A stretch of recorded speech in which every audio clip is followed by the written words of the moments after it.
জাগো বাহে কণ্ঠ সবাই।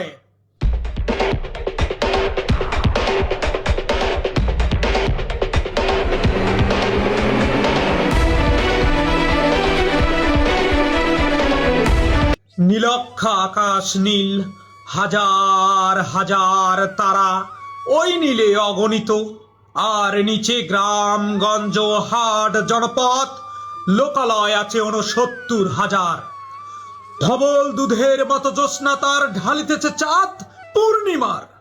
নষ্ট ক্ষেত, নষ্ট মাঠ, নদী নষ্ট, বীজ নষ্ট, বড় নষ্ট যখন সংসার, তখন হঠাৎ কেন দেখা দেয় নীলক্ষার নীলে তীব্র শীষ দিয়ে এত বড় চাঁদ? অতি অকস্মাৎ স্তব্ধতার দেহ চিরে কোন ধ্বনি, কোন শব্দ, কিসের প্রপাত? গোল হয়ে আসুন সকলে, ঘন হয়ে আসুন সকলে, আমার মিনতি আজ স্থির হয়ে বসুন সকলে। অতীত হঠাৎ হাতে হানা দেয় মানুষের বন্ধ দরজায়।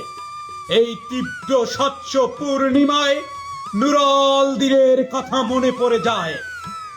কাল ঘুম যখন বাংলায় তার দীর্ঘ দেহ নিয়ে আবার নুরল দিন দেখা দেয় মানুষের মরা আঙিনায়।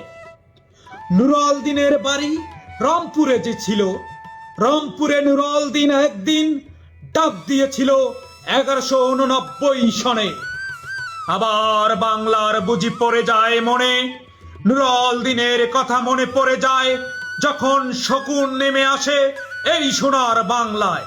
নুরল দিনের কথা মনে পড়ে যায় যখন আমার দেশ ছেয়ে যায় দালালের ইয়াল খাল্লায়।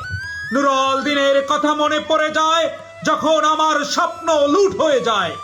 নুরল দিনের কথা মনে পড়ে যায় যখন আমার কণ্ঠ বাজেয়াপ্ত করে নিয়ে যায়।